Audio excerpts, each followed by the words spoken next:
a town that is seemingly growing faster, not only by its population, but also infrastructures. According to Kenya National Census 2019, Nakuru town has a population just over 395,000 people, with most of the youths here being unemployed. It is due to this factor that most of the youths have plunged into organized criminal groups that are outlawed by the Kenyan government, and one of the most notorious groups is the Confirm Gang.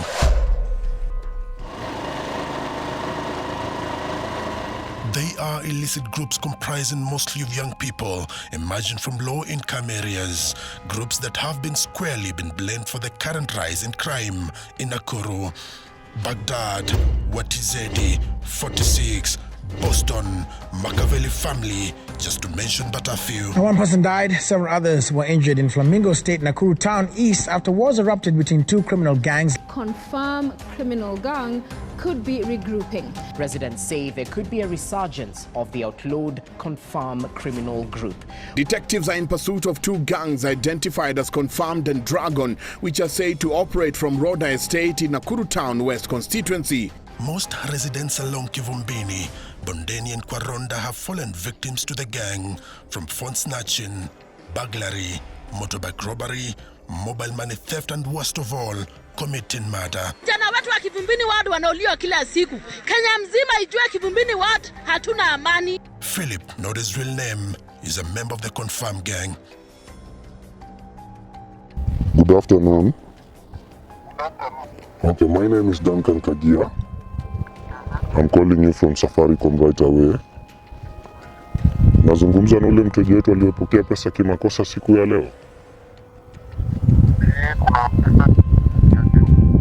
Okay, Madam Wairimo, tumekupigia simu ili kuweza kukujulisha ya kwamba zile pesa wenyewe ni sisi tulichukua jukumu ya kusimamisha. Manake siku hizi kuna watu wakitumia zile pesa wanaenda wanatoa na which si vizuri. Mimi nalelewa Bonde, nimefanya campus Jikwati. Nasomea computer science. So pale utaweka 25 47 70 31 90 then 35. Nilitoka Kenya nikaenda Middle East. Middle East nimefanya na kampuni mingi aje. Nifanya places job huko. So nikitoka huko nikirudi huko. So naona bado ma issues kwa all of that time ndo mara bado alikuwa anaingia operation yake hiyo. Usingeza kurudi huko tena. Ona. So sikabidi tena nitulie mtaani. Tani nikatafuta job hakuna job. So nikarudi nikaingia kwa message tu hivyo tu.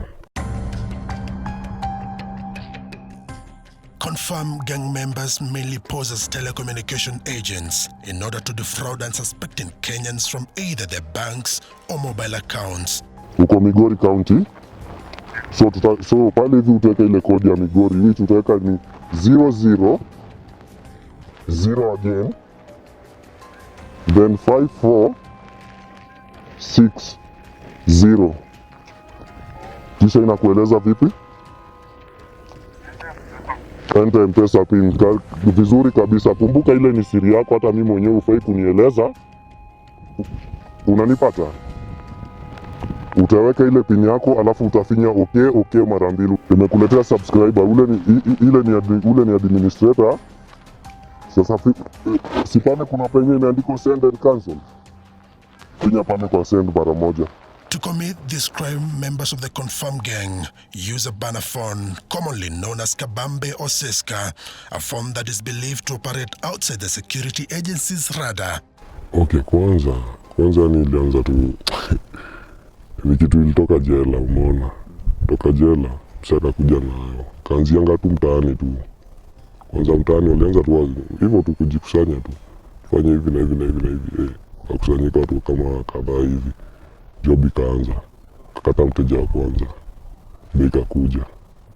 Mwana mteja wa pili ndio ikakuja. So unajua demo wanashika pesa. Demo mabesti zao wanakuwa curious. Wanakuwa na ile curiosity. Hiyo inatoka wapi na wanaenda job.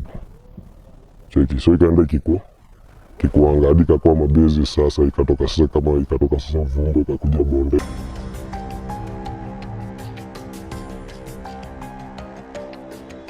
I think Confirm is not a gang, it's an amorphous movement. And why I say it's not a gang is because it's an enjoyment of different gangs that come together to sort of make a livelihood of people's sweat. The reason I say that is because I don't think we can ever pinpoint a gang leader of a confirmed gang. According to a survey conducted by TransUnion Digital Fraud Solutions, Kenyans lose up to $121 million annually through mobile money theft. Mimi kigrow up, hakukuwa na message, hakukuwa na confirm. Kulikuwa yani lazima ndo upate hiyo do, lazima uingie kwa street unyonge mtu, uingie break in, uingie kwa nyumba mtu uchukue kama TV, gas, hivyo nini, umeelewa? But sasa yes, confirm ilikuja. Confirm si kazi ngumu, it's easy money. Kitu yenye naongea na mtu hakuna penye atanipiga, hakuna penye atafanya kitu. Na pesa bado inakuja. Na si tunaingiza pesa kidogo. Kama baba asenke mbili, unaona. But one would ask, how's the cash shared after the deal goes through? It will be divided between those wale mwenye amepeana customer kwa customer service. Unapata, tagawana hivyo. Na kuna saa mwenye ataosha hiyo do. Mwenye ataenda kutoa hiyo do akuje nayo. Francis Chinyali, a casualty of mobile money theft, an incident that saw him lose 54,000 Kenya shillings. Nina deni la mtu, ananipigia simu kwamba utaniona siku gani. Namuelezea nikifika tu leo nakuona. Baada ya muda kidogo napata simu kwamba hizo pesa tuma kwa hii namba. Si mimi natuma pesa kwa hiyo namba yenye nimepewa. Kumbe bahati mbaya si mwenye deni. So ikaingia kwa wale vijana ambao walikuwa tunaita confirm. Na unaona kwamba hata wakifanya confirm hawana clear targets. Wanatuma hizo messages kwa mtu yoyote, namba yoyote ambayo wamepata. Mwenye kupiga simu akisikia tu umesema confirmed, yani ile message ya Safaricom ile inasema confirmed you have received, ndio ile jina la confirm likatoka hapo. Francis also tells us that some M-Pesa stalls around Bondeni, Kivumbini and Kwaronda are operated by members of the confirmed gang. Wengi wao wamefungua vibanda vya M-Pesa. Hawa ndio wanauza hizo cards. Sim swaps hawa ndio wanafanya. So ile kadi yakitoka kwa simu ya tupe kupata ingine si ngumu kwake because hawa ndio wako nazo. Kuregister kadi si ngumu, manake vitambulisho wakiokota ama mtu akiokota kitambulisho awape, wanaregister na simu na hiyo kitambulisho. So maisha yao inakuwa ni rahisi tu.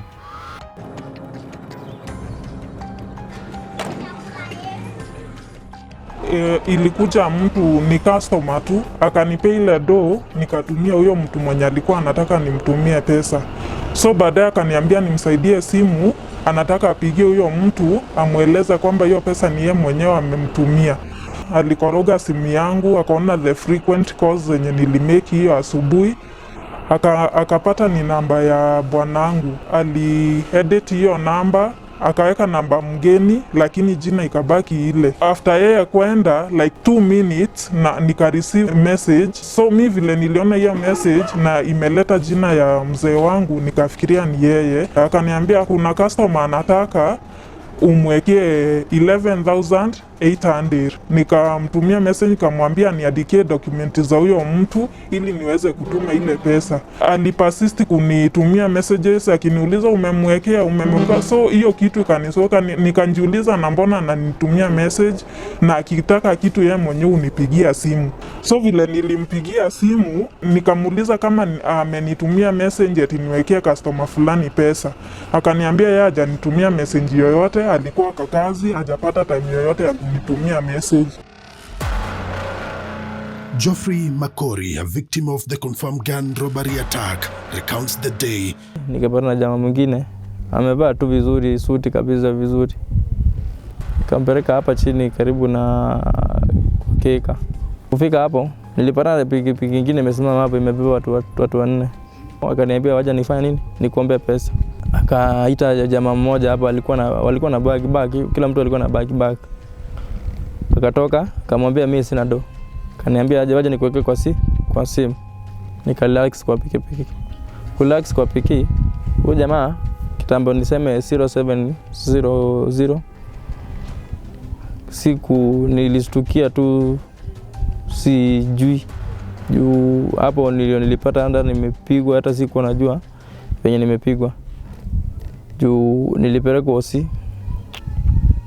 Hata sijui mwenye alipelekwa hosi na siwezi danganya na siku najielewa. His wife says it's by miracle that Geoffrey survived, although he lost one of his eyes. Nilikaa medi sana. Kutoka hapo nilisaidiwa na watu wa marafiki walinisaidia mali waliesa.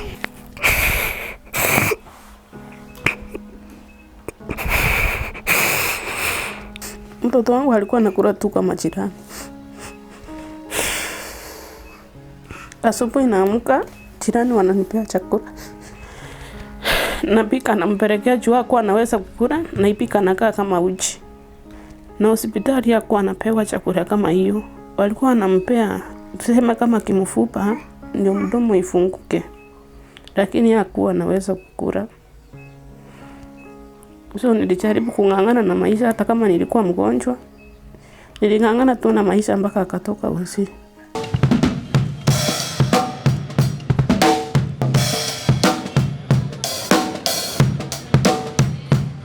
I was mugged a few weeks ago by a gang. I think there were three guys just walking in the streets, came up with knives, surrendered all my documents, my wallet, my phone, everything.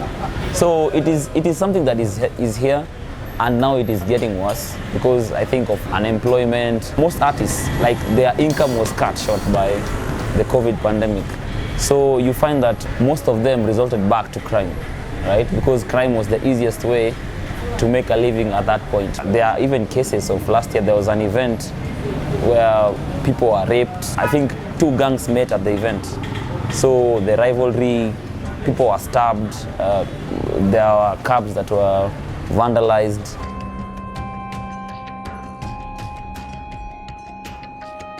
My name is Joyce Kimani. I'm the regional coordinator for the Global Initiative Against Transnational Organized Crime, under which the Resilience Fund falls. What we basically do is we interrupt criminal markets by ensuring that we come up with countermeasures to tackle the illicit gangs. When it comes to push factors, especially in Nakuru County where confirmed gang is quite popular, we've seen issues of poverty. Most of these gangs are attracted into these gangs because they come from poor backgrounds, and most of them, they just want something to eat. And because we're creatures of habit, we've seen people attracted to these gangs just because they've seen the kind of lavish lifestyle that the gang leaders portray. All my classmates are members of Confirm. So this tells me that it's probably derived from where they were raised, because most of them were raised in informal settlements where we know levels of poverty are quite high. The other thing I could seriously pinpoint is lack of employment, which also leads to poverty again. So we have a high number of young people who are not employed. Joseph Masharia mwenye umri wa miaka 21 ni miongoni mwa vijana wawili waliopoteza maisha yao kwa kudungwa kisu shingoni na kifuani. Gang fights have resulted in fatalities, with families losing children and breadwinners. Okay, before there used to be, yani kulikuwa na msemo mwenye anauza maaroma, mashash, spliffs. So the guy was like ni bigi, upata. So for long, yani hizi estate mbili za huko chini na za huko chini hazijaelewana.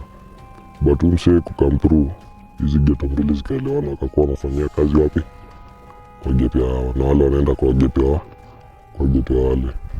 So sunono mse alimaliza hiyo issue. Wakati alidedi, hiyo issue kaanza kukua tena. Kakua nyi mko na madharau hivyo. Kaanza tena ni beef. Taendelea na kufanya msako na kuwatafuta confirm. Hawa ni vijana ambao wananyang'anya masimu. Confirm hayuko kwa penal code. Hakuna vile unamshtaki. Lakini hata hivyo wao wanajaribu kusema umenyang'anya mtu ama umepretend ama umedanganya. But generally wako sababu wanajua sheria haiwezi washika. Confirmed gangs, even right now, if you walk in the streets, you'll find a few of them. It doesn't mean you'll not also meet police officers in the same streets. and they know each other, and I somehow think they are partners in this. In fact, some incidents watu hawaripoti because watu wanaripoti, wale watu wanashikwa, when they go there, the next day they are released. Mtanta ni daily, mwana. But sasa tushazoea, si wanataka do. Sisi tunatafuta do, sasa tunawapea tu hiyo do. Na challenge kubwa ni kupitia kwa wanasiasa. Manake wakishikwa tu hivi, mwanasiasa anapigiwa simu, amekuja amewatoa. Naambia siasa ni vijana wangu, wamefanya nini? Wameibia nani? Vijana wametumia akili zao wakapata kitu. So shida ni nini? We know our politics is based on vulnerability, and our political class has mastered its way on keeping young people vulnerable enough to depend on them, but also vulnerable enough to cause havoc when they need to do it on behalf of their politicians. In Nakuru particularly, we've seen politicians who directly come out to sponsor these gang members, especially in terms of when they are arrested and they go up to the court, different courts in Nakuru and in different regions, where they go and they pay for them bail and they offer for them legal counsel. This is basically because we know these gangs are used to propagate their political interest. They're used to frustrate different opponents, and we've seen these gangs actually go and attack either directly or indirectly. Particularly, we've seen cases of them being hired. We've seen cases of gun being hired to frustrate politicians while they're on the podium. David, not his real name, is a reformed member of the Confirm gang, a sudden change that he said was triggered by what he saw his friends go through under police custody. Ina depend na vile unapelekana na mraia wako mtaani. Kama family kuna venye naona yes ni poa na bado inkaenda we inatuletea pesa na bado ikifika saa kutoa tunatoa tena yote tunabakia hatuna. Ukirudi kuangalia sinyo uko pale hivyo, wale mapolisi wamefanya ni kama aje ni vijana wa Confirm wamekuwa kama nyindo kazi yao. Yana lala kiotaga tundamuka nishike vijana wangapi, ona lala utamuka ukipiga hesabu utatafuta wateja wangapi, utatoroka mabongo wangapi, umeelewa? So ni vitu mo sana mabongo. Hapo ndo tunaumia. Art for Rights is an organization that campaigns for human rights through different art projects. I'm Esther Njeri, the chair for Art for Rights. Art for Rights is an organization that is led by youth and women in Nakuru. We work with artists and employ the tool of art in advocacy and human rights awareness. Art for Rights, we want to engage the young boys and girls back in school because we have realized that they have grown up in an environment where crime thrives. So we want to talk to them to create awareness through art when they are young. So we are looking at incorporating all kind of arts, be it spoken word, be it music, be it drawing, be it acrobats, all kind of art that the youth will be engaged. Like in most rebel criminal groups, leaders use drugs as a source of money and power. The Confirm gang is no different. Hey, hizo mimi sijui hizo marufuku, hizo mimi nimeekelewa na askari. Hizo mimi sijui. Right now there is the emergence of very many groups when it comes to organized crime, and they are fighting for drugs territories. Drug is involved as much as any drug is involved but kuna wasi bado wanataka take advantage, watapaa through vijana, lakini mostly yenye watu wanakula huku ni kete. Sasa hiyo heroin in full na inatoka naye ama saa zingine kostoni. Watu tu mtu anaona hapana, hii maisha imekuwa hivyo na hivi, acha niingilie biashara, umeona? Na yes ni si poa, but ni poa juu inatuma watu wanakuwa busy juu wenye wanauza wengine watumii. So imeleta employment. Kwa hiyo transportation kutoka penye natoka kufika huku, wapata mtu tu ni mtu normal. Lakini saa juu hakukuwa na shughuli ya kufanya, hiyo ndio imekuwa kazi yake. We also have women in the Confirm. They are quite frequent. They are very smart actually. Wasichana pia hutumika kubeba madawa. Hao ndio beba. Unaweza pata msichana amevaa school uniform na begi kwa mgongo. Mwanafunzi anaenda shule, kumbe haendi shule. Hiyo ni dawa. Kuna wakati mwingine alishikwa ako na bunduki ndani ya hiyo begi, msichana, sababu wavulana wamejulikana. So hawa wasichana ndio hufanya hiyo, the couriers ni wasichana, customer care ni wasichana. When we look at gender and gangs, we look at the recruitment of small girls and small children into gangs. And like I mentioned before, we have kids as young as 8 being taught how to be part of these gangs. And in my feeling is this is a whole generation that has been interrupted. The question remains, what can be done to curb recruitment of young people into gangs? In case gava itoe kazi ya maana, sika hizi kazi zenye ati wanatoa wanasema ati NYS na pesa inakaa kama unafanya kazi wiki 2, pesa inaingia baada ya wiki 4, umeona? Gava ikiweza taka vizuri watu waache hii kazi, mtatafutie tu job poa yenye inawalipa vizuri, inawaangalia. One of the things that the government ought to do is find employment, create job opportunities for this youth. Also, the institutions that were put up for the youth, I think the government should sponsor them so that they can be able to train and equip them, and they will probably stop being in crime. Nikipata opportunities nakubali tu. Tafadhali jeni. When it comes to Resilience Fund, we work a lot when it comes to empowering local communities to come up with local solutions for the gang problem. For example, we empower different CSOs from different places. We've been able to build resilience in different areas, not only in Kenya, Nakuru, but all across East Africa. The first main step would be coming up with a civil society network that is going to counter the rise of organized gangs. It is also important to look into the legal systems that are in place for fighting organized crime. For example, interrupting the systems, looking at the policies in place and what is being done. I think for me, the main interest is not even the policies, the main interest is the implementation of those policies. I feel like as civil society, we should be able to come up with measures where we can be able to push for the implementation of these policies, because Kenya has some of the best policies in place when it comes to dealing with organized crime.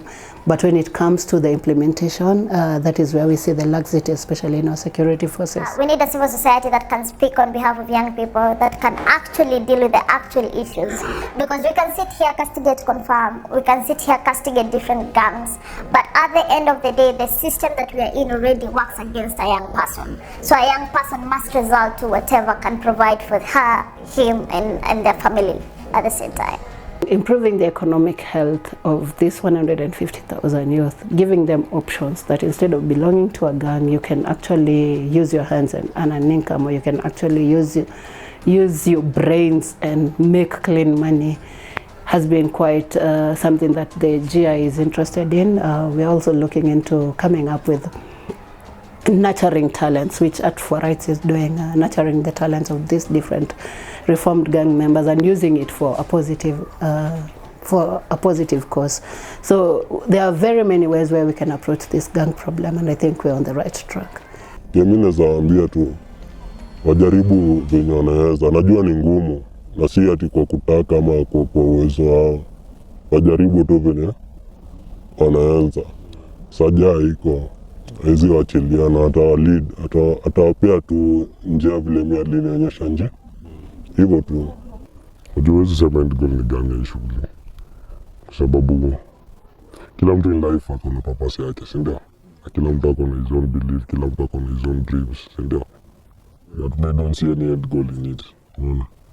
So either you leave it or die, yani kufa hapo tu. All said and done, it remains to be seen what the government and civil society can do to mitigate the impact of gangs in Nakuru town, from unemployment, high levels of poverty, drug use, among others.